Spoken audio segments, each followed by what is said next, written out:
présentation. Donc voilà, bienvenue à tous. Merci de votre confiance. Merci de nous rejoindre pour cette première événement virtuel par rapport à la situation ici. Vous avez bien compris qu'on est dans une situation très particulière et donc l'idée situation extraordinaire, c'est aussi de pouvoir vous donner des ressources particulières. Donc, ce qu'on avait envie de faire ce soir avec vous, c'est de partager un petit peu 5 stratégies pour bien naviguer le confinement. Parce que la réalité, elle est que ce genre d'événement, c'est très nouveau pour beaucoup d'entre nous. Et le fait que le Conseil fédéral décide de nous protéger de la sorte ne veut pas dire que c'est nécessairement une situation facile. Donc, ce qu'on va faire, c'est en fait juste déjà commencer par vous présenter un petit peu les risques en fait qui sont liés au confinement, parce que c'est important d'être conscient que ce genre de situation, eh bien, peut être vraiment demandante sur notre système. On a ici dans cette première slide ici, il y a un interview qui est paru dans le matin du président de l'association suisse des psychiatres, et puis il disait en revanche, nous assistons à une hausse des crises d'angoisse et des attaques de panique. Les gens se retrouvent dans des états où ils ne peuvent plus respirer, où ils sont complètement oppressés, ils sont face au vide et à l'incertitude. Et donc, c'est un petit peu le sentiment pour beaucoup de monde. Il y avait aussi un article qui est paru dans 24 heures qui disait quelque chose comme « Notre corps et notre âme vont souffrir dans cette situation ». Donc là, ce qu'on a envie de vous proposer ce soir, c'est des stratégies pour finalement pouvoir essayer de naviguer cette période de la manière la plus efficace possible. Okay? Donc, la première raison à comprendre, c'est de comprendre pourquoi, en fait, le fait de se retrouver en confinement, c'est dangereux pour nous. Et là, je vais vous présenter juste une première étude qui est assez intéressante, en fait. La notion, elle est que si on remonte à nos origines, quand on a commencé de se développer et qu'on vivait encore à l'âge du paléolithique et qu'on était en petits groupes, les liens sociaux sont très importants de nos jours, mais ils l'étaient encore plus à l'époque, parce que si vous étiez rejeté de votre tribu, ça voulait dire vous retrouver tout seul face à l'environnement qui était particulièrement dangereux à l'époque. Donc au niveau génétique, on a vraiment développé cette espèce de nécessité d'être en groupe. C'est vraiment un mécanisme profond de survie pour notre genre, le genre humain. Et donc là, il y a une étude très intéressante où ils ont pris des gens, ils les ont mis dans des IRM. Et puis vous voyez dans l'image de gauche, il y a en fait un petit jeu, ils leur projettent une image et il y a 2 personnes qui se passent une balle. Et vous voyez que la personne, en fait, de temps en temps, elle reçoit la balle, elle a l'impression de relancer. Donc, ils appellent ça un paradigme d'inclusion sociale. Donc, on leur projette simplement à la personne une image de 2 autres personnes qui se passent une balle, et de temps en temps, la personne, elle reçoit la balle, elle la relance, et donc elle se sent inclue. Et lorsqu'elle fait ça, eh bien, un certain nombre de circuits au niveau de son système nerveux, de son cerveau, s'activent. Et puis ensuite, ils vont passer dans un paradigme que l'on appelle d'exclusion sociale, c'est-à-dire que on voit de nouveau les 2 personnes sur l'écran se passer la balle, mais la personne qui est dans l'IRM, elle a l'impression, elle, qu'on ne lui donne jamais le ballon, donc elle se sent exclue, et à ce moment-là, il y a d'autres zones qui vont s'activer dans son cerveau, qui sont exactement les mêmes zones qui sont activées lorsque l'on souffre de douleurs physiques. Donc, ce qu'il faut comprendre, c'est que l'isolement, le fait de se retrouver tout seul, en fait, eh bien, ça crée les mêmes sensations que des douleurs physique. Donc, c'est quelque chose qui est très, très intégré en nous, dans notre système. Ensuite, il y a des études qui montrent, par exemple, la solitude, le fait de se retrouver seul, parce que certains vont être confinés en famille, mais d'autres vont se retrouver seuls. On sait que la solitude, elle a quasiment le même effet sur notre physiologie que le fait de fumer 15 cigarettes par jour.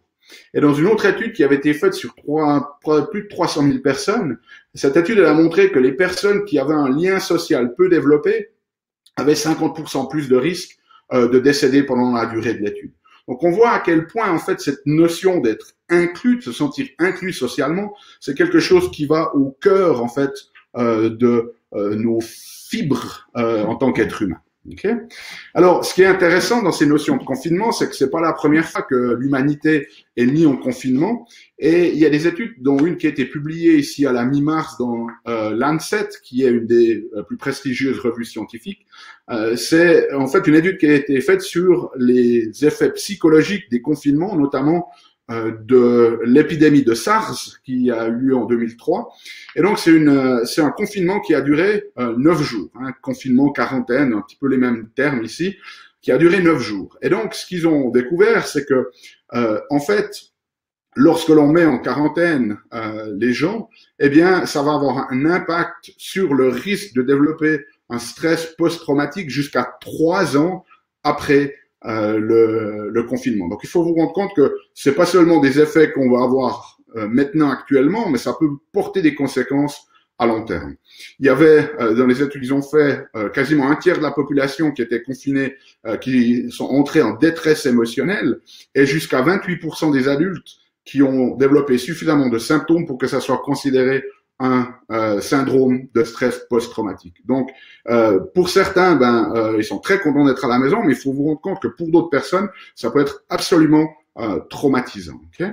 Et ça peut aussi l'être pour les enfants. Dans ces mêmes études, ils ont vu que sur des échelles de score de stress post-traumatique, le score des enfants qui avaient été mis en quarantaine était 4 fois plus élevé que les enfants qui n'avaient pas été mis en quarantaine. Donc, il faut se rendre compte que ce confinement, ça va avoir des conséquences physiques, psychologiques sur nous et pas seulement économiques aussi.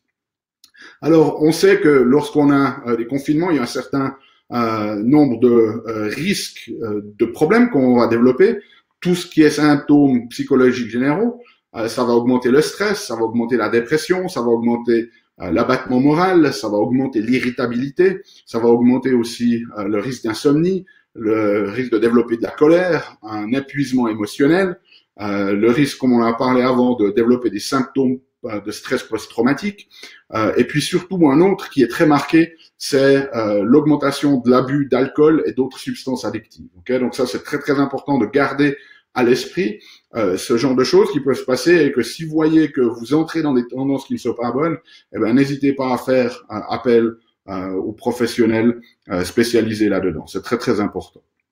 Ici, une autre slide qui vous montre différents symptômes ici, comme l'ennui, l'isolation, la frustration qui touche plus de 50% des gens, la peur qui touche plus de 20% des gens, etc. Donc, on voit que ces confinements, c'est quand même quelque chose qui peut vraiment nous affecter de manière très, très importante. Et par contre, ce qui est très intéressant, ça, on revient à cet article sur Dr Vallon, qui est le président de l'association suisse des psychiatres, ça peut aussi avoir des effets positifs. Dans les études, là, il y a environ 5% des gens qui, eux, étaient très contents d'être en confinement. Et là, j'ai trouvé quelque chose de très intéressant où il disait, en fait, à l'inverse, en situation de crise, les personnes souffrant de dépression et sous traitement sont beaucoup plus toniques parce qu'elles comblent leur vide et ont enfin quelque chose à combattre. Nous sommes étonnés, elles réagissent avec énergie, avec humour même. Et donc, ce qui est très intéressant, c'est que même des personnes qui sont cliniquement diagnostiquées, qui la plupart du temps, elles sont vraiment avec le moral dans les chaussettes, eh bien, elles sont capables finalement de transformer. Et ça va être le message de ce soir, c'est qu'on va transformer en fait ce challenge en quelque chose de constructif pour nous. Les facteurs de risque pour le confinement, bien évidemment, les personnes qui ont déjà des troubles émotionnels ou psychiques au préalable, elles sont beaucoup plus à risque. Les femmes sont aussi beaucoup plus à risque. Dans les études, de manière intéressante, les jeunes, entre 16 et 24 ans, sont beaucoup plus à risque. Les membres des professions médicales, parce que bien évidemment, eux, ils sont en contact, en première ligne de l'épidémie. Les gens qui ont peur de l'infection, plus vous avez peur sur cette infection, plus vous avez des risques de développer des stress post-traumatiques. Et une des choses qu'il faut faire très très attention, c'est de pas tomber dans cette dynamique de au moindre petit symptôme maintenant de vous dire que oh là là j'ai le virus et je vais mourir. Okay, il y a vraiment cette espèce de psychose dans les médias où ils font plus vraiment la différence entre être infecté et être malade. Il y a une grande majorité de la population qui vont avoir le virus et qui ne vont même pas tomber malades ou qui vont avoir vraiment quelque chose de léger. Donc, le fait d'être infecté ne veut pas dire que vous allez tomber malade. Et il y a une grosse tendance maintenant dans certains des chercheurs, des spécialistes médicaux qui disent aussi, en fait, à ce jour, ce qu'il faut se rendre compte, c'est que dans le monde, les maladies respiratoires liées à la grippe, elles font 2,6 millions de morts chaque année. Okay, et on n'en parle jamais. Et là, dans cette situation ici, maintenant, on fait cette espèce de décompte.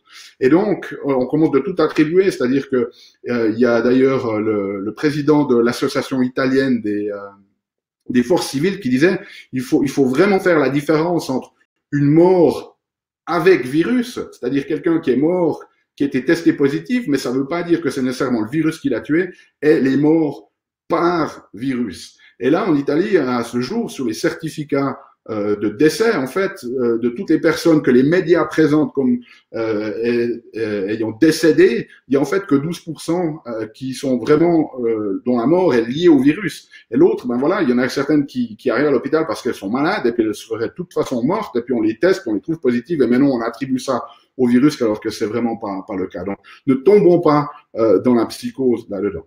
Les autres facteurs de risque, ben, tout d'un coup, s'il y a un manque de besoins fondamentaux, hein, si tout d'un coup on est confiné et puis qu'on n'arrive plus à avoir suffisamment accès à la nourriture, des choses comme ça. Et puis, ben, une autre chose très importante dans les études, c'est ces informations adéquates. Quand vous recevez des informations où un jour on vous dit une chose, un jour une autre, ça c'est vraiment des choses qui sont très stressantes dans ce confinement. Et puis, il y a aussi ben, des conséquences après le confinement. Les pertes financières, c'est vraiment une des choses qui vont affecter le plus des gens, mais aussi la stigmatisation. Hein.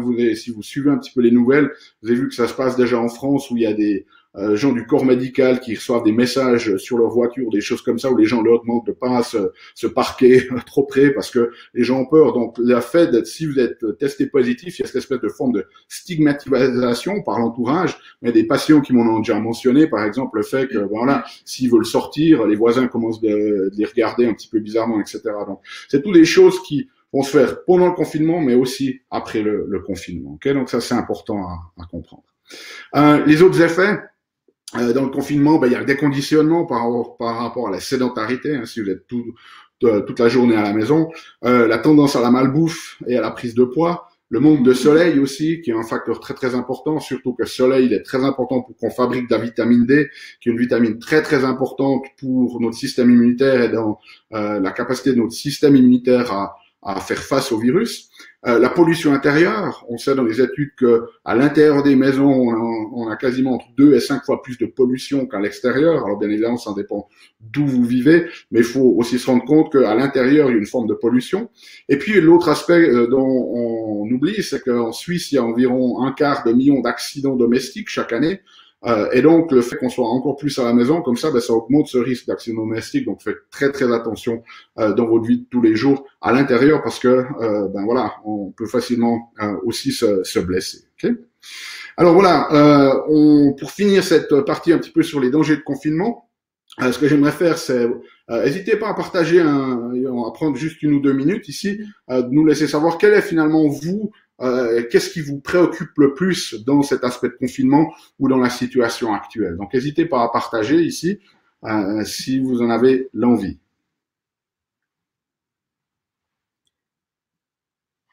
Ok. C'est rouge signifie quoi? Ça veut rien dire, le rouge. Un bouton rouge, salut. Okay.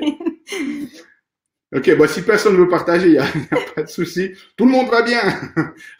C'était l'idée ici, c'était simplement d'avoir un petit peu un feedback de votre part pour voir aussi comment est-ce qu'on peut orienter la chose et puis voir s'il y a des aspects particuliers qu'on peut aborder ce soir.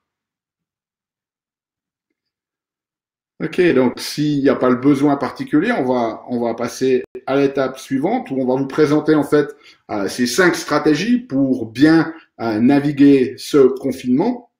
Et là, quelqu'un partage ici. Ce qui me préoccupe plus, c'est la durée.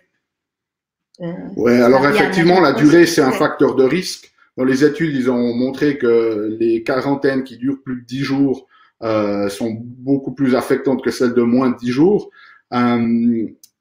Personne qui partage ici à Genève, c'est que les toxicomanes deviennent de plus en plus tendus et se disputent volontiers. Personne, ça ne change pas beaucoup de mon quotidien de confinement, ok. Me protéger du virus et protéger ma famille, je travaille et je suis exposé. Pour ceux, je ne sais pas si vous avez vu aussi Je vais peut-être juste vous donner le lien. Une des grosses choses, moi, qui m'étonne le plus dans cette épidémie, c'est que à aucun moment, on sait que voilà, le virus il est effectivement plus virulent que d'habitude dans le nombre de personnes qu'il est capable de contagier. Au niveau de la mortalité, au fur et à mesure des jours qui passent, on est en train de se rendre compte que c'est pas aussi mortel qu'on le pensait au départ. Il y a bien évidemment des régions qui sont beaucoup plus affectées que d'autres. Il y a par exemple, si on regarde entre l'Allemagne, le taux de mortalité, ils ont un taux de mortalité qui est quasiment 10 fois moins qu'en France, qui est lui-même quasiment 2 ou 3 fois moins qu'au nord de l'Italie. Et les scientifiques sont en train de se rendre compte que finalement, il y a des zones qui sont particulièrement touchées. Et il y a des nouveaux aspects, par exemple en Italie, ils sont en train de penser qu'il y a quand même dans le nord de l'Italie, c'est des régions qui sont assez polluées au niveau de l'air, même chose pour la Chine, Wuhan et ces régions-là, où donc il y a des autres facteurs qui viennent se surajouter par-dessus. Donc nous, on avait fait si vous n'avez pas encore eu l'occasion de le voir, je vais vous mettre le lien ici, on a fait un petit guide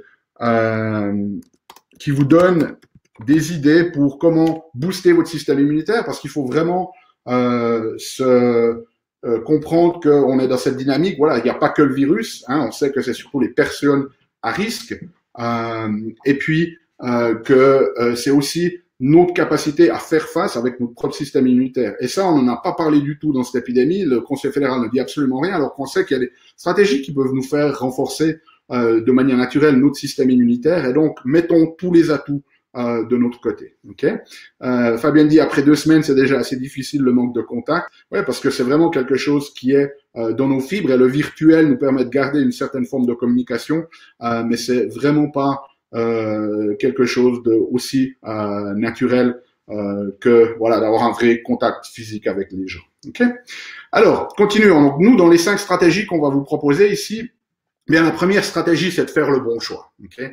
Il y a une citation ici de James Allen qui dit « Les circonstances ne font pas l'homme, elles le révèlent à lui-même. » Okay. Ça, c'est vraiment très, très important à comprendre. Donc, nous, ce qu'on va vous proposer, c'est de faire le bon choix. Et là, il y a 3 dimensions qu'on va aborder. La première dimension, c'est de faire le bon choix de qui l'on est. Okay. Et là, la question, c'est ça, c'est qu'on vit maintenant, il y a vraiment 2 aspects. Il y a l'aspect de l'épidémie elle-même, mais il y a aussi l'aspect qui est très, très pesant de toute cette espèce de psychose, de toute cette peur autour. Et donc, la question, c'est de se dire, voilà, qui vous avez envie d'être dans cette épidémie? Est-ce que vous êtes la personne qui part complètement victimisation, qui flippe et puis qui finalement rajoute au chaos? Ou est-ce que vous allez prendre ça comme une forme finalement de défi, d'apprentissage face à nous-mêmes, et puis d'essayer d'être la personne qui finalement reste centrée et crée de l'ordre dans son entourage. Et là, je vais prendre une métaphore qui peut peut-être en choquer certains, mais si on regarde par exemple ce qui s'est passé pendant la Deuxième Guerre mondiale, il y a l'Allemagne qui a envahi la France, et les personnes ont fait des choix. Certaines ont fait le choix de partir en résistance, certaines ont fait le choix de collaborer, et on n'est pas là pour émettre un jugement de valeur, chacune a fait leur choix, mais on voit que un certain nombre d'années après, l'histoire, elle, commence de juger les gens. Et donc, ce qu'on aimerait vous inviter à faire, c'est de prendre un petit peu de distance et de vous dire, voilà, si l'histoire regarde, si le monde regarde, si vous étiez la dernière personne sur Terre pour finalement représenter le genre humain, eh bien, qui voudriez-vous représenter? Est-ce que vous êtes la personne ici qui est complètement dans la peur, figée, et puis qui transmet cette peur aux autres? Ou bien est-ce que vous êtes la personne, cette espèce de havre de paix, cette espèce de phare qui va permettre de guider les autres? Alors, bien évidemment, aujourd'hui, on a aussi ces 2 forces qui s'opposent. On n'est pas ici à une opposition par rapport au gouvernement, non, mais la force dominante en ce moment, c'est plus l'Allemagne, mais cette force dominante, c'est cette psychose et cette peur. Donc la notion, c'est est-ce que vous allez collaborer finalement avec cette peur et cette psychose, ou alors est-ce que vous allez finalement entrer en résistance et prendre un comportement qui va à l'encontre finalement de ce que la plupart des gens font. Christiane nous dit, moi je prends cette période comme une magnifique opportunité de rester centré. Phénoménal, c'est la manière d'avancer. Donc, c'est une question de faire un choix intentionnel, si vous voulez, et on va faire un petit exercice dans 1 minute pour ça, le choix de, finalement, qui vous êtes. Le deuxième choix qui est important à faire, c'est le choix de où vous portez votre attention. Okay? Parce que c'est facile, maintenant on voit qu'il y a une augmentation massive du temps que les gens passent devant les écrans et les réseaux sociaux. Et donc ici, c'est où est-ce que vous allez focaliser votre attention. Il faut vraiment que vous protégiez votre esprit. Okay? Si vous étiez comme ça, puis que vous aviez un inconnu qui entrait dans votre salon, que vos enfants sont là, et qui commençait à crier des profanités et des gros mots, vous interviendrez. Vous le laisseriez pas faire. Okay? Ben, il faut vous rendre compte que maintenant, les médias, les réseaux sociaux, ce sont cette espèce d'inconnus qui entrent dans votre salon et qui vocifèrent des gros mots et des profanités. Et que votre esprit, c'est votre enfant. Donc, il faut vraiment que vous protégiez votre esprit. Et donc, je suis pas en train de vous dire coupez complètement ces choses-là, mais faites-le de manière intentionnelle. Évitez le syndrome du refresh où tous les 2 minutes vous êtes en train de cliquer sur le bouton pour voir la nouvelle suivante, parce que là, on va complètement partir dans quelque chose de catastrophique. Donc, si vous vous connectez, donnez-vous une structure, 1 fois par jour, peut-être 2 fois par jour, mais donnez-vous une période de temps, faites-le avec intention. Effectivement, si vous le faites, si vous décidez de le faire, de prendre cette décision, de voir Un peu plus devant, qu'on puisse te voir. des nouvelles del coronavirus, por ejemplo, prenez-le, vous pouvez le voir, mais prenez aussi la responsabilité de le faire. Ça veut dire qu'après de voir toutes ces choses, vous allez sentir physiquement que vous êtes paniqué par rapport à ces situations. Okay. Donc, vraiment, soyez intentionnel dans ce que vous faites. Et puis aussi, restez créatif. Okay? C'est pas parce que tout d'un coup, on a plus de temps à disposition qu'on n'a plus le droit d'avancer dans nos contributions. Une question que j'ai pour vous, c'est de vous dire, effectivement, si vous réfléchissez aux 72 heures ou les 3 derniers jours, de combien avez-vous progressé dans ce que vous avez envie de faire dans votre vie, plutôt que d'avoir juste consommé des choses. Restez dans la création, dans la contribution, pas juste dans la consommation. Et puis, troisième aspect de faire le bon choix, faites le choix de vos pensées, de vos paroles et de vos actions. Ça, c'est très puissant. C'est la première étape de la création. C'est ce qui se passe ici dedans. Et c'est un peu comme un espèce de feedback. Hein. Si vous avez des pensées et que vous entrez dans ces notions de jugement ici et que vous commencez beaucoup de vous plaindre, votre esprit, au bout d'un moment, il écoute ce que votre bouche, elle dit. Donc, une des choses qu'on va vous inviter à faire, c'est d'essayer de vous plaindre le moins possible. Et n'hésitez pas, le soir, à prendre un moment, simplement pour vous dire, voilà, jusqu'à quel point, sur une échelle entre 0 à 10, je me suis plaint aujourd'hui. Okay? Ayez cette espèce d'auto-introspection qui vous permet de prendre conscience de ça. Alors, nous, ce qu'on vous propose de faire ici, c'est de faire un petit exercice où on va vous proposer de choisir simplement 3 mots. 3 mots qui vont représenter, en fait, ce choix de qui vous êtes. Okay? Ça peut être, par exemple, calme, sérénité, peu importe. Mais prenez juste quelques secondes pour penser à des mots qui vont caractériser finalement qui vous êtes et le comportement que vous décidez d'adopter. Et n'hésitez pas à les partager ici dans les commentaires. Excusez-moi, j'aimerais partager ça parce que ça m'a attiré l'attention. Christiane a dit « exclu de collaborer avec la peur et la psychose ». Ça j'aime bien parce que, en fait, je vais vous expliquer cette partie-là. La peur, c'est la pensée, ok? C'est la pensée qui vient du passé ou qui nous projette au futur. Quelqu'un disait, combien ça durait? Parce qu'on est en train de nous projeter déjà au futur. Et ce qui se passe, que cette peur crée énergie. Et si vous pouvez sentir l'ambiance où on est maintenant, c'est une énergie collective de peur. Alors, quand on parle de pensée, par exemple, c'est à nous de créer des pensées positives et de confiance à l'univers, parce que c'est pas pour rien ce qu'on est en train de vivre.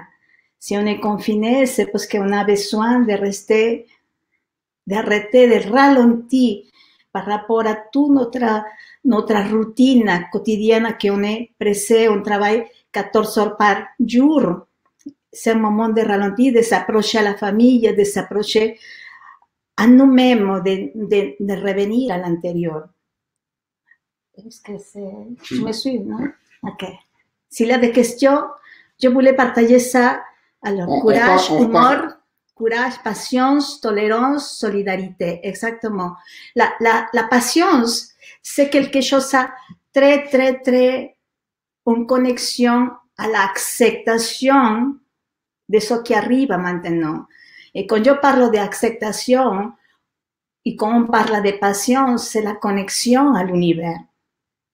On ne peut pas changer le climat, par exemple. Quand il y a la pluie, on l'accepte, on s'habille, on s'adapte, on se protège de la pluie, et justement on l'accepte, mais on est en train pas de se plaindre, oh, pourquoi la pluie? Alors, ce moment, c'est plus fort que la pluie, que la pluie, que la chaleur. C'est un moment de reconnexion à nous-mêmes. Ces 3 mots, ce qu'on va vous inviter à faire, c'est premièrement de prendre la conscience que notre mental, on va tous retomber dedans certaines fois. Il y aura des moments où on a cette peur. Et justement, ces 3 mots, ils vont nous servir d'ancrage, si vous voulez, pour nous reconnecter à nous-mêmes. Donc, une des choses que vous pouvez faire, par exemple, c'est si tout d'un coup, vous sentez que le mental reprend le dessus, eh bien, n'hésitez pas dans la journée à simplement les écrire plusieurs fois. Vraiment écrire à la main sur du papier de manière répétitive, 15 fois, 20 fois dans la journée. Ça va permettre d'ancrer ces mots dans notre subconscient. Et puis l'autre chose qu'on va vous proposer de faire, eh bien, c'est de vraiment aussi de les utiliser comme affirmation. Si tout d'un coup vous avez, par exemple, si on prend confiance ou amour ou sérénité, si tout d'un coup vous sentez que vous repartez dans cette peur du mental, ben simplement vous recentrer, respirer quelques fois et vous dire voilà, je suis confiance, je suis amour, je suis confiance, je suis amour, et de les répéter. Et là, ce qu'on va faire, Cécilia va juste vous faire, si vous avez un petit peu de place, si vous êtes assis, on va vous proposer de vous lever, et puis simplement de vous faire un exercice de respiration pour vraiment amener une connexion avec ce corps. Et puis, en fin de cette connexion, vous pourriez simplement utiliser les mots que vous avez choisis comme forme d'affirmation.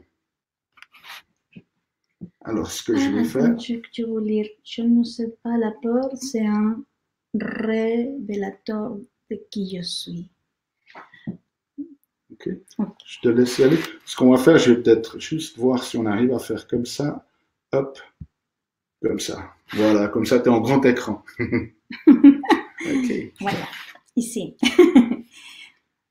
Tout le monde me voit, non? Ça va? Oui. Oui. C'est tout bon. Ok.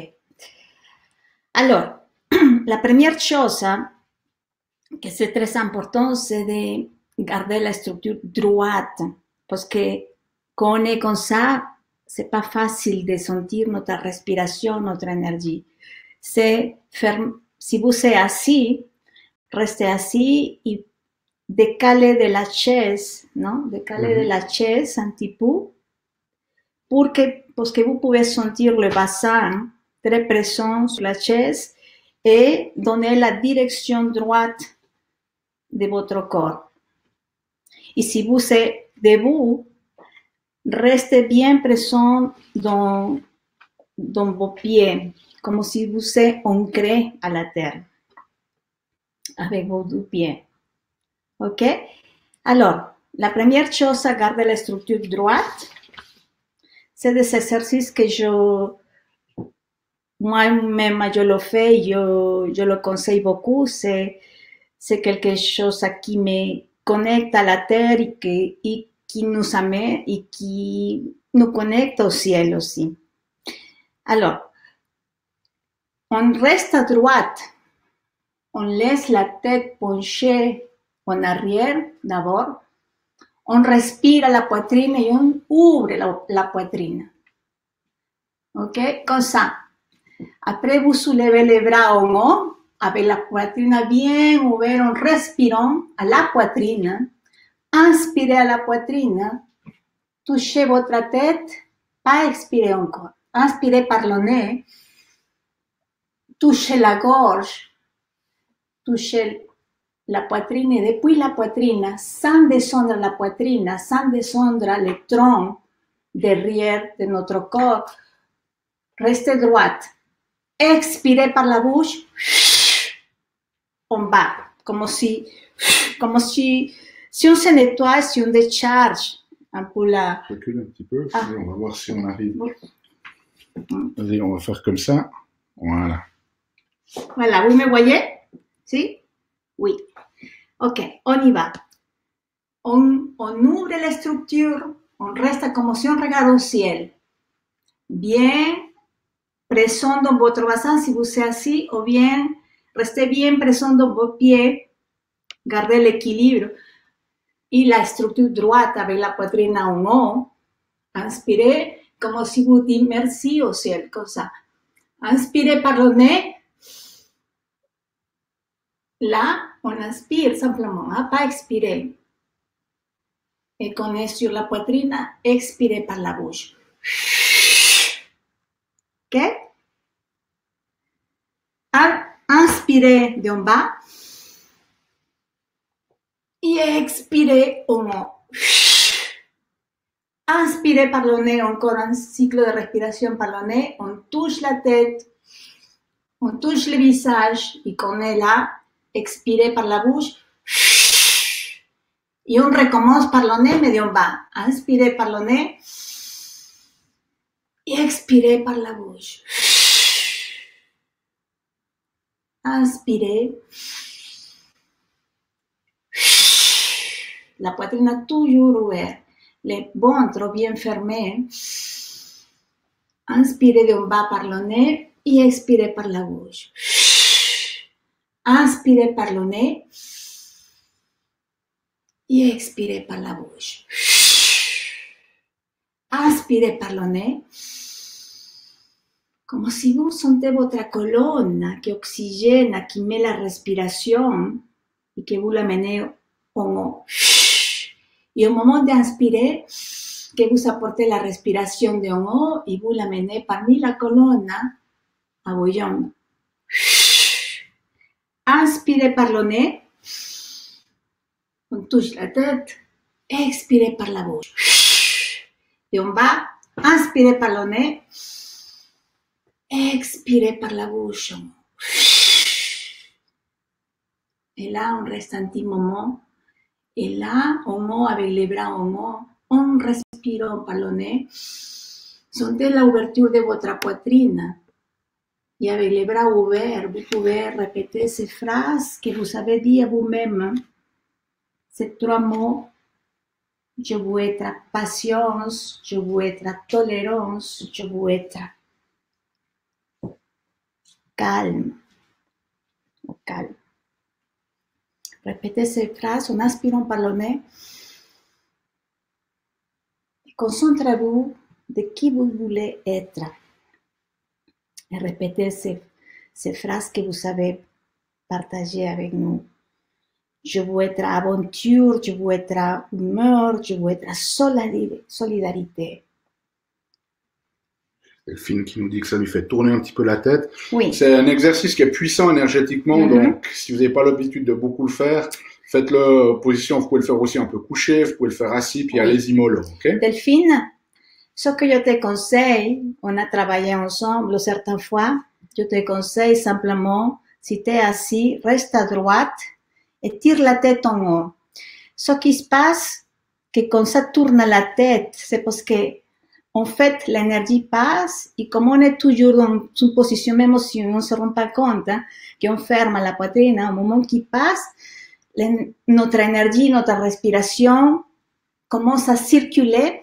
Et ce que je te conseille, c'est de plonger la tête en arrière en ouvrant la poitrine, en soulevant la poitrine un petit moment, simplement, sans paniquer, simplement inspirer. Ouvrir la poitrine, même si ce n'est pas les bras en haut, assis, et sont l'énergie dans ta tête qui passe aussi.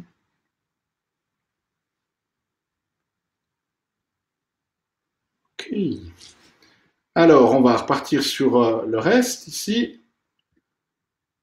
Et puis, je pense que si ça se trouve, on est toujours au bon endroit, donc c'est parfait. Donc n'hésitez pas à faire cet exercice régulièrement dans la journée, surtout quand vous avez l'impression de repartir un petit peu dans le mental habituel. Je vais écrire là. Inspirez par le nez. Ok.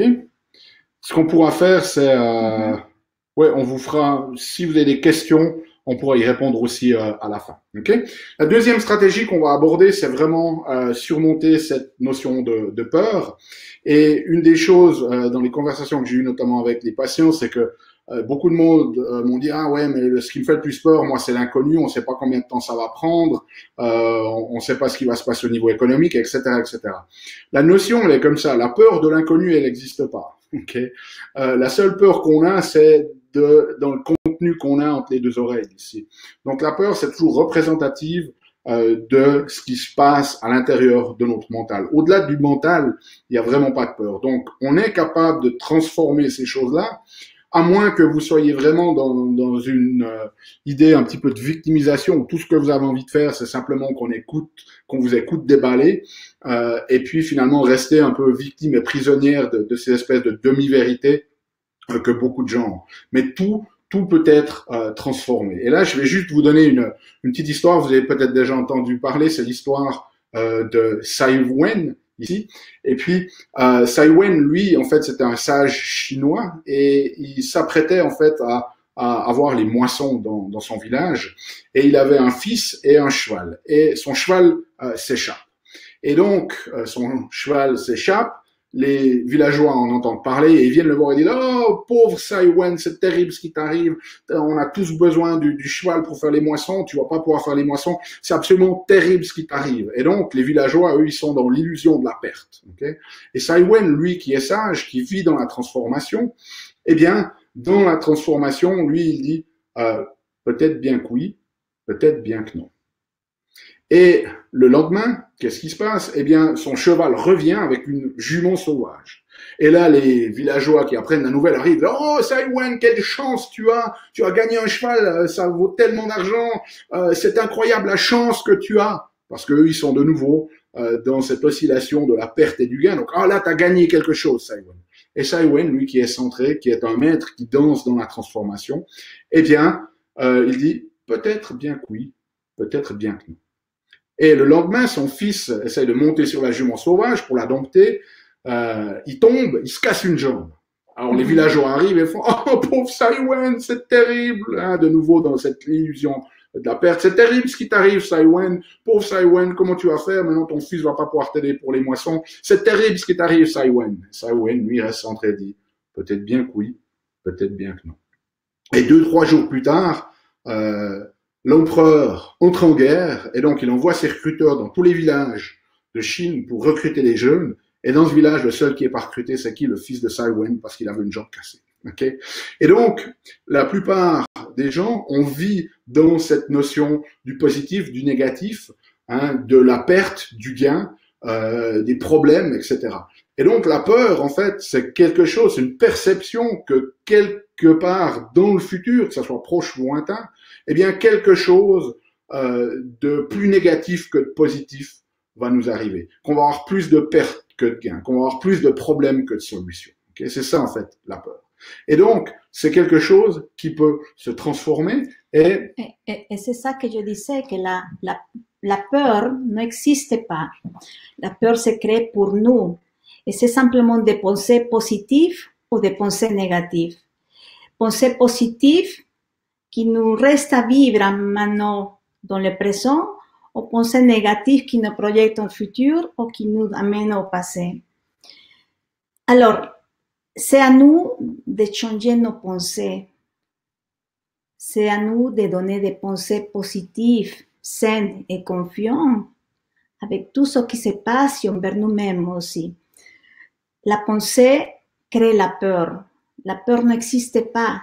Par exemple, j'ai quelqu'un qui me dit « Cecilia, je veux faire mon entreprise. » Mais tu sais, Cecilia, si dans 3 mois, je n'ai pas l'argent pour manger, comment est-ce que je vais faire? Alors, cette personne va décider à ne pas faire l'entreprise. Mais si elle dit que c'est ça qu'il veut être et faire, et donner et partager au service des autres, elle va arrêter de penser et même si il y a quelque chose qui le travaille mentalement, elle va dire non, je vais quand même. Pourquoi? Parce que les 3 mois, peut-être 3 mois je n'aurai pas l'argent, mais même pas, ça n'existe pas. Quelque chose qui se crée dans notre tête qu'on n'aurait pas l'argent, on ne va pas avoir l'argent dans 3 mois. Alors, vous voyez la projection, comment le mental, notre pensée même, crée une situation de danger qui n'existe pas parce que c'est pas arrivé encore. Alors, c'est l'ego, le mental, qui n'aime pas la réalité.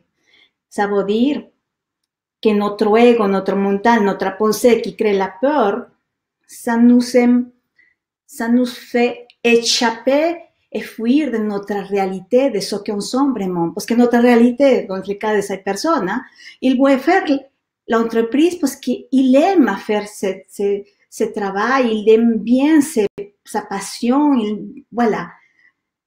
Mais l'ego, son mental, ou la pensée, pour moi c'est la même chose, va le faire un conflit à voir la réalité de qui elle est.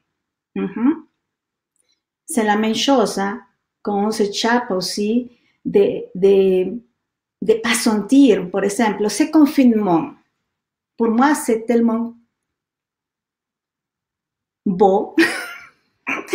vous me direz, qu'est-ce qu'il raconte? Non, pourquoi? Pourquoi c'est beau pour moi?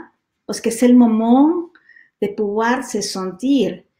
Aujourd'hui, sans vouloir, je vois dans le journal, par exemple, dans le journal disait en gros mots, ce confinement, ça va faire souffrir notre corps et notre âme. Non, c'est pas souffrir, c'est simplement ralentir, revenir, méditer où vous êtes et pouvoir créer quelque chose de magnifique pour vous-même à partir maintenant. Ok? C'est quelque chose de positif parce qu'on ne peut pas se projeter. Regardez le confinement. On ne peut pas se projeter que nous-mêmes on va travailler. On ne peut pas reculer et arrêter ce coronavirus.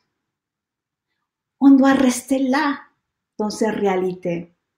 Alors, regardez, notre pensée va nous amener beaucoup à se projeter ou à vivre des choses du passé qui sont passées, qu'on ne peut pas revenir et faire des changements là-bas au passé. Alors, décidez de penser des choses positives et confiantes et que c'est le moment maintenant là de s'accrocher à quelque chose au-delà de ce mental, de ces peurs, de venir avec confiance et amour de qui vous êtes et qui vous voulez être à partir de maintenant. Merci. Une des choses qu'il faut réaliser avec cette notion de peur, c'est que toutes les émotions, en fait, elles viennent toujours avec leur opposé complémentaire. Notre univers, en fait, il fonctionne un petit peu comme un aimant. Vous avez un pôle positif et un pôle négatif. Et comme toutes ces émotions négatives, nous, au niveau physiologique, dans notre ressenti, elles sont moins agréables que les émotions positives. On est toujours un petit peu à la recherche de ces émotions positives, si vous voulez, et de ces émotions négatives. Et d'éviter, ces émotions négatives. Mais les deux font partie de notre réalité, en fait. Et l'amour inconditionnel, c'est la synthèse, en fait, de ces opposés complémentaires. Donc, un aimant, vous pouvez pas aller chez le vendeur d'aimants et lui dire, écoutez, moi, j'aime pas le pôle négatif, j'aimerais juste le pôle positif, ok? Donc, coupez-le-moi en deux. Alors, il peut vous le couper en deux. Qu'est-ce qui va se passer? Vous allez toujours retrouver les deux. Et donc, dans la peur, il y a toujours associé avec ce sentiment-là, mais très souvent, on n'en est pas conscient, le sentiment opposé. Et c'est cette notion de phobie, la peur, et de philie.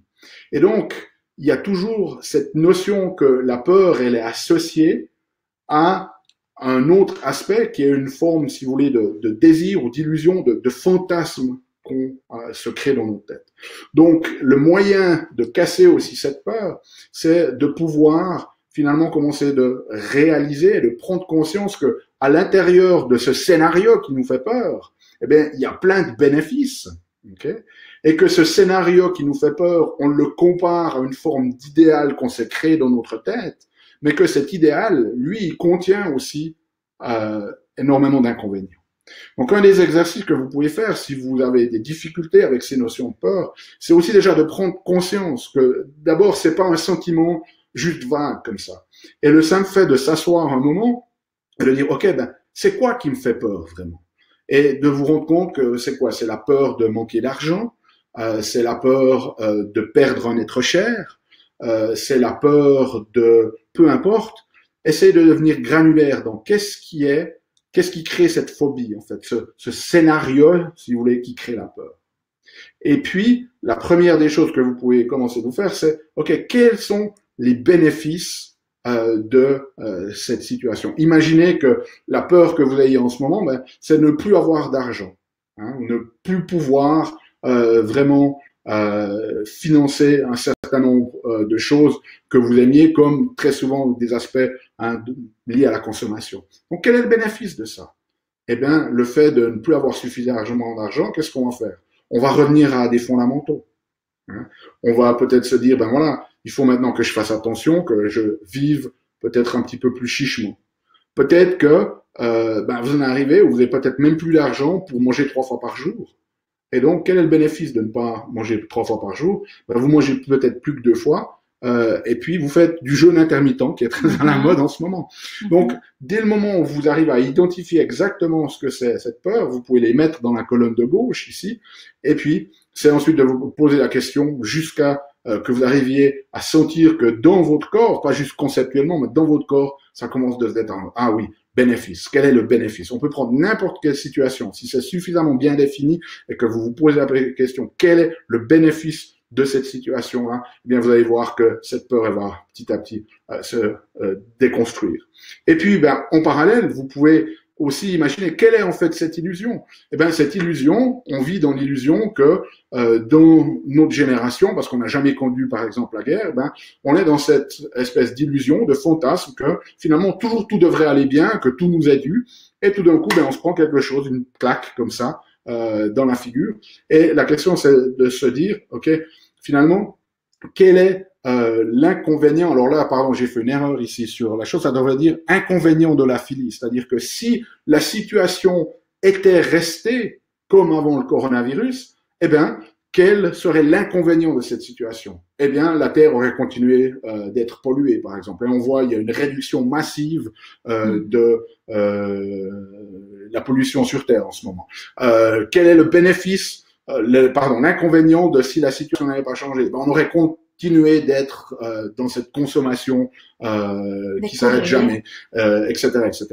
Donc, voilà, juste une petite correction ici à faire. Bénéfice de la phobie et inconvénient de la philie. Et n'hésitez pas, si vous avez peur, de vous asseoir, de les identifier et de penser à ces bénéfices. Et parfois, quand on est vraiment pris dedans, c'est difficile de le faire. Donc, n'hésitez pas, si d'un coup, vous faites cet exercice, que vous avez des difficultés, à nous contacter pour vous donner un coup de main s'il y a besoin. Okay? Bien, troisième stratégie, très très importante, un plan d'action. Okay. Moi, je prends ici une métaphore quand je faisais du foot à l'époque. Quand on faisait du foot et les matchs, il y avait vraiment 3 notions. Il y avait l'avant, l'événement important, hein, avant le match, la préparation, les entraînements. Ensuite, on avait le match, mais ensuite, il y avait toujours un après. Nous, on appelait ça un décrassage, hein, c'est-à-dire qu'on avait une espèce de mini-entraînement pour lâcher prise du match. On peut appeler ça, si vous voulez, un débriefing. Donc, ce qu'on va vous conseiller de faire, c'est de créer un plan d'action. L'avant, ben, parfois, c'est arrivé tellement rapidement qu'on n'a pas vraiment eu le temps de se préparer, donc on va pas en parler, mais on va pouvoir se focaliser sur le pendant. Donc, maintenant, pendant ce confinement, ayez des stratégies, mais commencez aussi à penser à des stratégies pour l'après-confinement. Donc, première stratégie ici pour le pendant, mettez en place les fondamentaux. Très, très important. Dormez suffisamment. Okay. On sait que pour beaucoup d'entre vous, vous êtes dans une configuration différente de la vie de tous les jours, mais maintenez un cycle de sommeil régulier. Ok, essayez de maintenir le même horaire si vous voulez vous permettre un petit peu de grasse matinée, pourquoi pas, mais ne commencez pas d'avoir des horaires irréguliers, c'est-à-dire d'aller une fois à 2 heures du matin au lit, puis de dormir jusqu'à midi, puis le lendemain vous allez dormir à 9 heures, puis vous levez à 6 heures. Maintenez un cycle régulier. Okay. Essayez de vous exposer le plus possible à la lumière, même si c'est juste d'ouvrir les fenêtres et de rester un moment. Exposez-vous à la lumière, notamment dans la première demi-heure le matin quand vous levez. Si le soleil est en train de se lever, exposez-vous un moment. Et puis entre 11 heures et 1 heure, prenez aussi un moment, si vous avez un balcon, ou sortez un petit coup devant la rue, là dans le parc, pour simplement, en respectant bien évidemment les recommandations, c'est vraiment vous exposer, très très important. Ok. Deuxième aspect. Pour ceux qui ne sont pas en cycle régulier. Ben, c'est le moment de le mettre en place.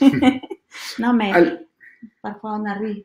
Il y a des personnes qui ne peuvent pas dormir, par exemple, pour la nuit. Oui ou non? Ben, si vous avez des difficultés à vous endormir, mettez en place ces stratégies dont on parlera après pour vous aider aussi à vous relaxer. Et puis de nouveau, si ça devient un souci, ben n'hésitez pas à nous contacter, qu'on puisse voir si on peut vous aider à mettre en place des stratégies. Ce que je vous conseille, que pour moi, de pas pouvoir dormir, c'est parce qu'on respire pas bien non plus. C'est ça que j'avais dit hier à quelqu'un. Et en fait, ce que je vous conseille, c'est aussi d'être conscient que physiquement, quand vous regardez des choses qui donnent la peur, que de quelque manière notre corps réceptionne à toutes ces informations et on devient comme électrique, pour pas dire qu'on devient chargé. Ok? Alors, si vous sentez comme ça, je vous conseille de faire ces respirations qu'on a fait aujourd'hui avant de vous coucher à la fin de la journée. Et après, vous pouvez répéter les mêmes phrases que vous avez créées vous-même et aller dormir. Vous allez voir la différence. Va vous aider beaucoup. OK? Je me réveille tous les nuits. On abordera après les questions. Oui. Certaines des questions, on les prendra aussi à la fin. Si c'est plus personnel, il y a aussi, on va vous donner des ressources après par rapport à des vidéos qu'on a fait sur le sommeil et ces différents aspects-là. Okay. Deuxième aspect, l'alimentation. Essayez de maintenir une alimentation saine, anti-inflammatoire. Mangez beaucoup de légumes, les légumes feuillus verts. Faites attention à tout ce qui est sucré. Parce que c'est en train de vraiment saboter aussi notre système immunitaire, donc très très important. Le mouvement au quotidien, même si c'est à l'intérieur, vous pouvez utiliser votre propre corps. Il y a plein de vidéos disponibles sur YouTube, sur Internet. Si vous allez mettre cours de yoga gratuits en ligne, vous allez voir qu'il y a plein de gens maintenant qui offrent des opportunités de ce type-là. Et puis aussi au niveau de votre environnement, structurez votre espace. Ça, c'est important. Si vous avez, par exemple, déjà un peu de difficulté à dormir, assurez-vous que votre chambre à coucher, c'est pour dormir et plus si affinité. Okay. Mais n'allez pas travailler dans votre lit. Vraiment, donnez-vous les notions de, OK, je réserve cette partie de la maison, même si vous n'avez pas un grand espace chez vous, mais définissez l'espace. OK, si vous devez faire du télétravail, je télétravaille à cet endroit-là. Et maintenant, c'est cet endroit qui est dédié à ça. Et cet autre endroit-là, je crée une espèce de frontière où maintenant c'est l'endroit où je me retire pour me recentrer plus avec moi-même. Très important. Et puis ventiler fréquemment aussi. N'hésitez pas à ouvrir les fenêtres, fréquemment ventiler, parce que comme on l'a dit, beaucoup de pollution intérieure. Okay.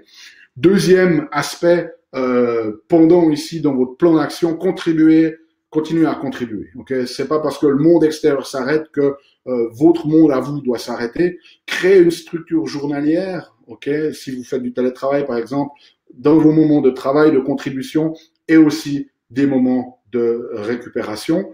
L'autre aspect aussi, mettez plus de présence dans votre interaction. Si vous n'êtes pas tout seul, que vous avez la famille, les enfants, ben voilà, mettez juste un peu plus de vous-même quand vous interagissez avec les autres. Et puis, ben c'est aussi une bonne période si vous avez du temps libre. Eh bien, continuez de vous développer personnellement et professionnellement. Ça, c'est très très important. Quelques ressources ici à disposition. On a notre chaîne YouTube. Si vous allez sur YouTube, Dr Yannick Pauly, on a des playlists avec des vidéos sur comment mieux dormir, comment gérer vos émotions. Il y a plus de 250 vidéos. il y a quasiment une cinquantaine d'heures de contenu gratuit. Okay. Rendez-vous compte, nous, on investit en fait chaque semaine pour créer ces épisodes. Il y a quasiment près de 100 000 francs de valeur là-dedans, ce que ça nous coûte pour les produire. Donc, n'hésitez pas à vous servir de ces vidéos. Si vous avez un problème particulier et puis que vous allez là puis que vous vous sentez un peu perdu parce qu'il y a tellement de choses que vous n'avez pas trouvé la bonne vidéo, n'hésitez pas à nous envoyer un mail. Je vais vous montrer mon email après, comme ça moi je peux vous pointer vers des vidéos plus spécifiques à vos besoins. Si vous voulez aller un petit peu plus loin, on a aussi nos formations digitales qui sont disponibles. Une qu'on recommande vraiment en ce moment, qui va vraiment faire une espèce de synthèse avec tout ce qu'on parle ce soir, c'est notre formation sur la gratitude, de comment en fait développer cette capacité à entrer finalement un peu à la demande dans ce sentiment de gratitude. Si vous êtes intéressé, envoyez-moi aussi un email, on vous donnera un lien pour que vous puissiez y accéder avec un rabais aussi pour vous remercier d'être ici présent avec nous ce soir. Okay? Pendant aussi, maintenez le lien social du mieux que vous pouvez. N'hésitez pas à avoir des connexions virtuelles, à appeler les gens, à faire des Skype, etc. Si vous avez vraiment des difficultés aussi, vous pouvez aller sur Google. Il y a des hotlines pour répondre aux gens qui ont un peu plus de détresse. Okay. Si ça devient vraiment difficile pour vous, on vous parlera de ce que vous pouvez faire, mais n'hésitez pas à garder ce lien. S'il y a quoi que ce soit que vous avez besoin, envoyez-nous un email. Ce qu'on a fait aussi, Cécilia, elle fait du coaching, donc elle a ses clients. Là, ce qu'on a fait, parce qu'on sait qu'on a déjà eu plusieurs personnes qui nous ont demandé, qui tout d'un coup passent par vraiment une phase un petit peu de crise vraiment difficile à gérer. Donc, ce qu'on a fait, normalement, Cécilia, elle prend des gens et puis elle les suit vraiment sur le moyen à long terme. Mais là, ce qu'on a fait, c'est créer une structure avec un intensif où elle peut vous suivre sur quelques séances juste pour vous aider un peu à recentrer si besoin. Ok, on en parlera un petit peu plus après. Il me semble qu'on avait... laissez-moi voir si j'arrive à faire un truc, c'est ici. Si ça vous intéresse, je vais vous le mettre ici, là. Je crois que si vous devrez voir apparaître, je sais même pas si c'est vrai, un truc intensif avec Cécilia, ça vous donnera accès au lien ici. Et puis, il y avait... Qu'est-ce qu'on avait sur l'autre? Je dois le laisser ou ça part? Ah, ça a l'air de partir. Bon, d'une manière ou d'une autre, on vous donnera les liens aussi pour nos formations en ligne si ça vous intéresse. Ensuite, pour la suite, eh bien, pensez aussi à l'après. Okay? Planifiez votre retour, ça c'est vraiment important. Donc, même si on n'arrive pas encore à continuer à se projeter de quand ça va reprendre, continuez de mettre en place les fondamentaux dont on a parlé au niveau de l'alimentation, gestion du stress, etc. Et puis, planifiez vos actions. Hein. À défaut de pouvoir agender, de dire, voilà, on va reprendre à telle date, mais ayez déjà ce plan de dire, bon, voilà, on ne sait pas nécessairement quand ça sera, mais le jour où le confinement est levé, voilà ce que j'ai prévu de faire. J'ai prévu d'aller directement le premier jour au fitness, reprendre mon atelier de fitness. Ou alors, prévu d'aller faire une grande balade en famille. Déterminez déjà ce que vous avez envie de faire pour le retour. Okay? Débriefez l'expérience. N'hésitez pas à partager votre expérience de ce confinement avec des personnes qui sont proches autour de vous. Le simple fait de pouvoir en parler, ça va aussi déjà nous permettre d'intégrer. Et puis, si vous avez vraiment eu des difficultés avec ça, n'hésitez pas à faire appel à un psychologue, psychiatre, s'il faut, par rapport à ces situations. Et puis, effectuer un processus de révélation. Alors, on n'a pas le temps d'entrer dans les détails ici, mais pour les patients qui sont au cabinet, ce qu'on va faire, c'est quand on reprendra vraiment dans le roulement normal, parce que pour le moment, on est ouvert vraiment que pour les gens qui en ont besoin puis qui ont des urgences. On va vous faire une espèce de pack où quand vous revenez, on aura un bilan séance et puis on va vous montrer comment faire ce processus de révélation qui est en fait une espèce de questions d'introspection qui vont vous permettre en fait de sortir un petit peu les gems, les joyaux qu'on a dans cette expérience, même si on n'a pas l'impression que c'était toujours facile et toujours rose. Décharger le stress accumulé, okay, pour nos patients. Dès le moment où on roule de nouveau, prenez rendez-vous, quitte à ce qu'on fasse un bilan pour voir où vous en êtes, quelques séances pour vraiment décurasser, parce qu'on a tous en train d'accumuler du stress. Si vous n'êtes pas patient, n'hésitez pas à appeler votre chiropraticien, votre masseur, votre physio, votre ostéo, peu importe. mais prenez soin de votre corps aussi à la reprise. Ça va être très très important parce qu'on a souvent ces phénomènes de rebond. Vous savez, c'est un petit peu comme quand on a bossé, là, on travaille, donc on arrive aux vacances, on lâche prise et puis c'est là que d'un coup tout sort. Et là, donc on tient, on a l'impression des fois que tout va bien et puis finalement, eh bien, on risque de développer des problèmes après coup. Okay, donc très très important. Quatrième stratégie, gérer votre stress. Première notion ici, prenez conscience et commencez d'apprendre à vous autoréguler. Okay? Observez qu'est-ce qui vous stresse, prenez note de ça parce que c'est une bonne forme d'apprentissage et puis mettez en pratique au quotidien des techniques de relaxation. On a, pour les patients qui sont chez nous, si vous êtes déjà inscrit à notre centre de suivi clinique, vous pouvez vous connecter à la plateforme, vous allez dans la section qui dit librairie anti-stress, vous pouvez aller dans la section méditation et relaxation et il y a des audios de techniques de relaxation, que ce soit par la respiration, que ce soit des body scans, que ce soit de la relaxation musculaire progressive. Si vous n'êtes pas patient et que vous aimeriez pouvoir avoir accès à ces audios, envoyez-moi un email à mon email ici, je me ferai un plaisir de vous envoyer les audios. Okay? Mais pratiquez chaque jour, prenez un moment pour pratiquer une technique de relaxation. Si vous avez des enfants avec vous, okay, c'est le moment de vraiment pouvoir se focaliser sur cette relation.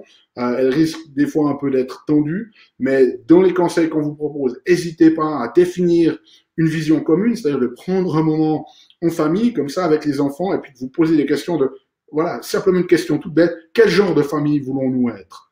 Et puis de laisser les enfants participer, sans préciser rien de plus, et vous allez voir que il y a souvent des choses qui vont sortir, qui vont vous étonner. Et puis aussi la notion de valeur. Qu'est-ce qu'on a envie d'avoir comme valeur en tant que famille, pas juste en tant qu'individu. Okay? N'hésitez pas aussi dans ces moments-là à partager votre historique familial. Ça aide vraiment à renforcer les liens, c'est-à-dire de où vous venez, parlez-leur de votre enfance, parlez-leur de vos parents, de vos grands-parents, que vos enfants aient une idée un petit peu d'où ils viennent de cette ligne d'ancrage. Autre stratégie ici dans la relation parent-enfant, n'hésitez pas aussi à avoir une réunion familiale, peut-être une fois par semaine, vous prenez une demi-heure et puis vous demandez, ben voilà, qu'est-ce qui s'est bien passé cette semaine, qu'est-ce qui s'est moins bien passé, comment est-ce que tu as réagi à cette situation-là, qu'est-ce que tu aurais pu faire différemment, et puis qu'est-ce qu'on a envie de créer ensemble dans la semaine à venir. Okay? Donc n'hésitez pas à utiliser ces ressources-là. Ensuite, si tout d'un coup il y a une dispute, que ce soit entre parents-enfants, bien que ce soit entre deux enfants en eux-mêmes, eh ben, ça sert à rien d'essayer de se disputer, de ne pas se disputer, mais l'idée c'est de se disputer correctement. Okay? C'est-à-dire que voilà, c'est inévitable dans les relations et les dynamiques familiales, mais la notion c'est que si vous avez deux enfants qui se prennent la tête l'un dans l'autre, ça sert à rien de les laisser non plus arriver à ce qu'ils se tapent dessus. Séparez-les, mettez-les dans des espaces différents, et puis une fois qu'ils sont un petit peu calmés, demandez-leur qu'ils réfléchissent chacun à 3 solutions possibles, à 3 alternatives pour résoudre la situation. C'est aussi des moyens de finalement être là pour coacher vos enfants, pour les apprendre à négocier. Et puis dans un deuxième temps, quand chacun a trouvé ses solutions possibles, eh ben, de les réunir et puis d'avoir une discussion pour qu'ils apprennent à négocier entre eux pour trouver une solution à ce qui a généré la dispute. Si vous voyez que vos enfants ont des difficultés, une phrase qui va vraiment aider les choses, c'est la phrase, alors dans ce cas-là, on dit « Que ferait Harry Potter ?» Mais l'idée, c'est de prendre ici un super-héros. C'est-à-dire que si votre enfant, bien tout d'un coup, il vous parle qu'il a des angoisses, je sais pas, par rapport à le soir, il commence d'avoir peur la nuit parce que il ressent quelque part tout ce stress qu'il y a autour, toute cette peur, toute cette psychose, eh bien, prenez son super-héros. Alors pour lui, ça peut être pas Harry Potter, ça peut être Superman ou Tortue Ninja ou que sais-je, mais posez-lui la question. Si Harry Potter, si c'est son héros favori, son super-héros favori, que ferait Harry Potter? Et vous allez voir que ça va leur donner un contexte qui vont leur permettre de finalement se déconnecter de ce stress et d'arriver avec des solutions créatives. Relation de couple, ok. Quelques conseils ici. Conversez proactivement et expliquez clairement vos besoins. si vous êtes là et puis que vous avez l'habitude que une des deux personnes soit au travail à l'extérieur et que là vous êtes tout le temps l'un sur l'autre, eh ben n'hésitez pas à dire ok, maintenant j'ai besoin d'un moment pour moi, je vais un moment dans la cuisine, tu restes un moment là ça à coucher, peu importe, mais communiquez vraiment ouvertement vos besoins, très très important ici. Autre chose qui est très très importante, c'est de célébrer ce qui va bien. Okay, on a tous tendance à jamais vraiment rien dire quand les choses vont bien et puis de vraiment quand les choses vont mal. Mais c'est très très important, surtout en ce moment, de célébrer les petits riens, les choses qui n'ont l'air finalement pas phénoménales, mais que l'on peut commencer de célébrer. Dans la recherche aussi sur les relations, très très important pour qu'un couple puisse durer, il y a besoin de 5 fois plus d'interactions positives pour chaque négatif. Okay, donc si tout d'un coup vous avez eu un moment de tension dans votre couple, ça compte comme une interaction négative. Vous savez que pour pouvoir vraiment contrebalancer ça, il va falloir vraiment intentionnellement célébrer au moins 5 aspects positifs dans les moments qui viennent.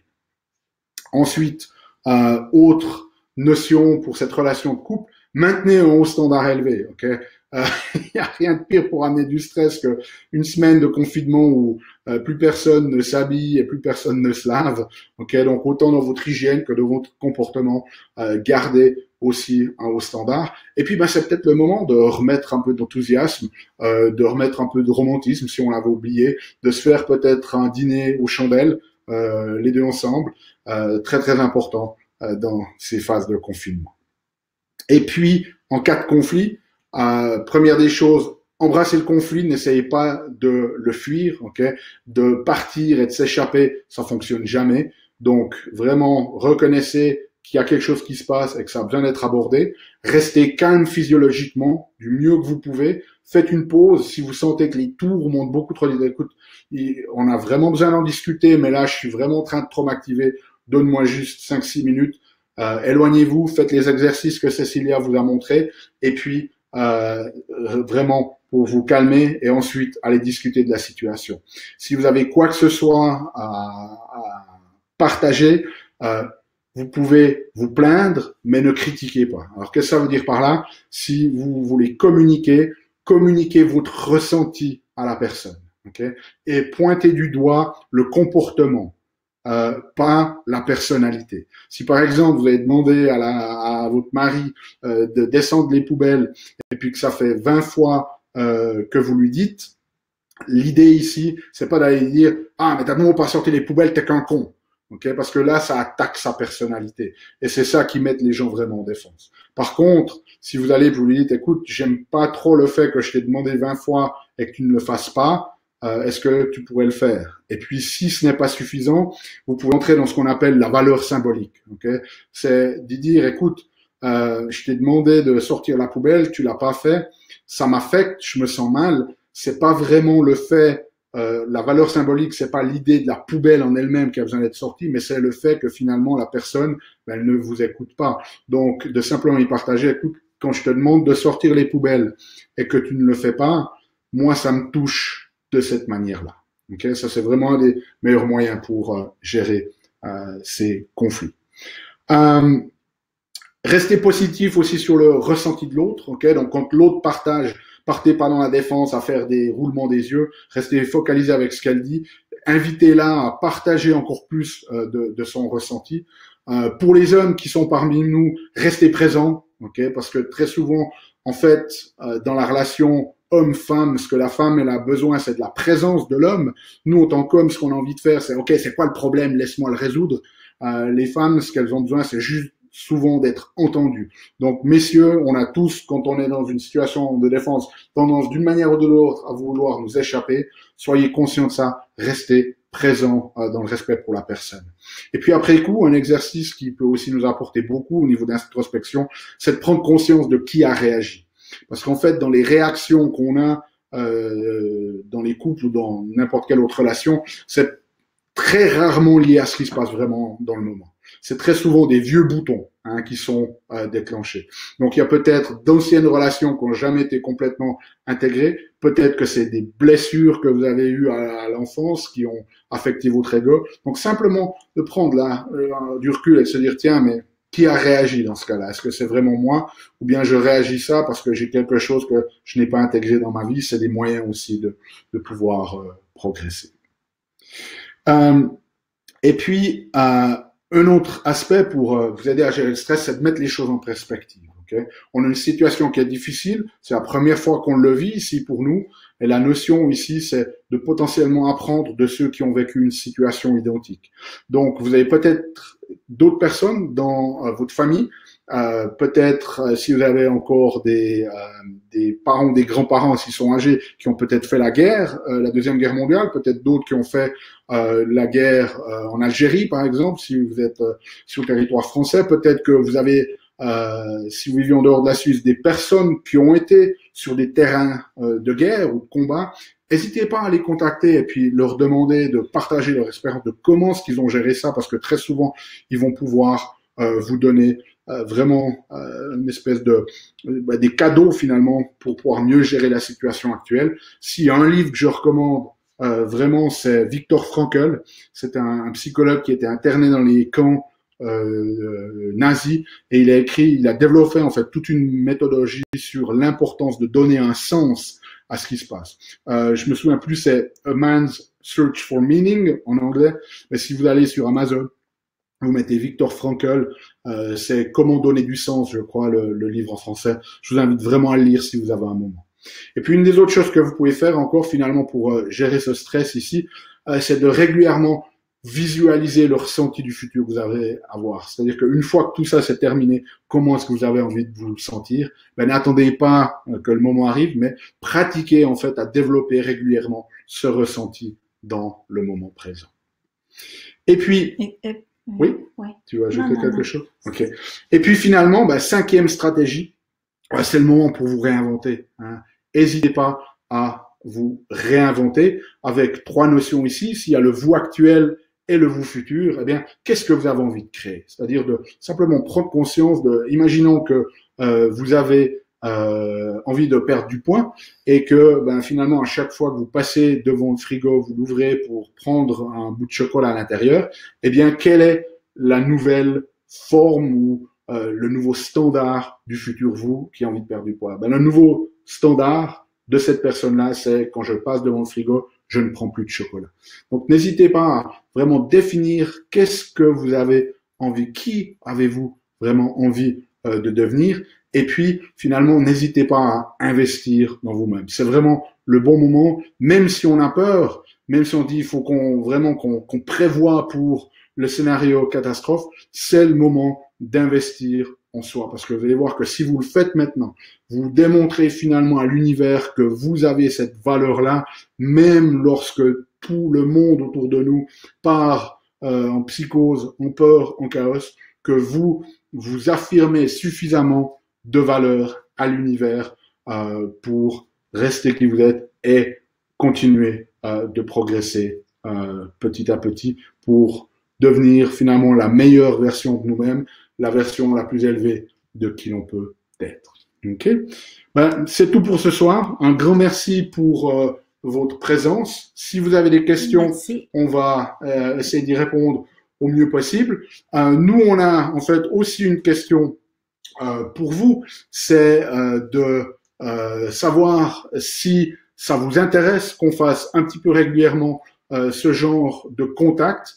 Donc, dites-nous, s'il vous plaît, ici, si ça vous intéresse, et puis quel type de thème vous auriez envie qu'on adresse. Est-ce que vous voulez qu'on aborde une fois ce qui se passe vraiment avec cette épidémie, la perspective qu'on a? Est-ce que vous voudrez qu'on fasse quelque chose un peu plus comme on a fait pratique avec Cécilia à base de respiration ou de relaxation? Est-ce que vous voulez qu'on fasse une séance sur quel type de mouvement on peut faire pour prendre soin de son corps? Alors, n'hésitez pas à partager ici avec nous dans ce chat ici. Ce que je vais faire, c'est que je vais vous mettre aussi l'autre lien pour, si ça vous intéresse, les formations digitales. Mais de nouveau, n'hésitez pas à nous contacter d'abord pour email qu'on puisse vous donner accès là-dessus.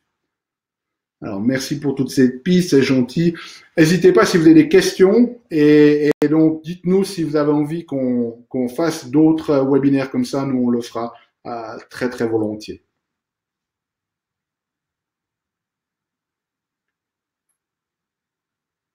On entend que ça tapote sur le clavier, oui.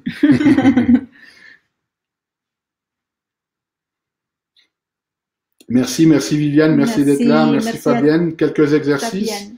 Donc ça, on pourrait prévoir quelque chose comme ça. Peut-être qu'on pourrait faire une séance où on fait une moitié d'exercices, un peu plus de reconnexion, de relaxation, et puis d'autres pour activer un petit peu plus au niveau du corps. D'autres suggestions?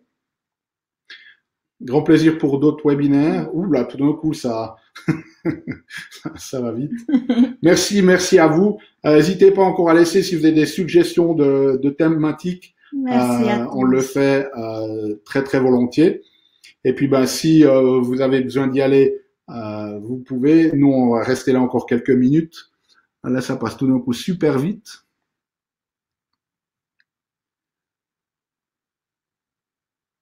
Stratégie pour les solos. Ok, donc on va prévoir ça. Merci à tous. Merci d'avoir été là. Et puis aussi merci à la technologie d'avoir été avec nous. C'était pas gagné pour une première. J'ai un conseil avant de partir. La vertu, la plus grande vertu, non? C'est pour dépasser tous ces pensées de peur, c'est de regarder le positif qu'il y a. C'est la gratitude, la vertu qui est la plus forte pour dépasser tous ces pensées de peur. Gratitude de rester peut-être avec votre famille, gratitude pour avoir à manger tous les jours, gratitude pour... Et vous allez voir que plus en plus vous pensez à la gratitude et à trouver les choses qui vous appréciez, qui vous aiment, ça va vous faire partir tous ces pensées négatives. Attention, s'il y a de la famille qui sont négatives, commencez à vous affirmer positivement parce que ça aide à rappeler l'un à l'autre de créer une harmonie dans la maison ou dans le travail, peu importe. Okay? De que c'est pas important les autres, c'est vous, nous, ici, qu'on doit changer notre comportement. Et comment? Déjà, de penser, d'être dans l'acceptation du moment, de vivre la situation avec beaucoup de gratitude quand même, malgré qu'il y a des choses qu'on n'aime pas, mais c'est à nous d'apaiser ces pensées négatives qui nous projettent au futur ou qui nous amènent au passé. OK? Merci. Je vais vous mettre vos emails là si vous avez des questions un peu plus personnelles ou des choses comme ça. Je peux mettre le tien aussi. On va vous mettre nos emails. Donc, s'il y a quoi que ce soit, vous passez par une phase difficile, n'hésitez pas à nous contacter. On est là pour vous, ok? Sur ce, merci infiniment. Merci infiniment d'avoir été avec nous et puis passez une super soirée. Puis nous, on vous dit à bientôt. Peut-être en fonction de notre ressenti, peut-être même déjà on réorganise quelque chose la semaine prochaine sur un thème potentiellement un petit peu plus pratique sur des exercices de respiration. Maintenant que nous aussi on est un petit peu plus à l'aise avec avec cette interface pour moi, c'était ici. Ok. Voilà, parfait. Merci infiniment à tous. Merci, et puis on vous souhaite positif. Une très très bonne soirée. Et restez positif. Au revoir. Merci beaucoup. Au revoir Jean-Pierre. Au revoir Nathalie. Sympa d'avoir vous avoir revu virtuellement. Oui. Bon courage en France. Merci beaucoup à tous. Bonne soirée. Bonne soirée. Au revoir. Au revoir.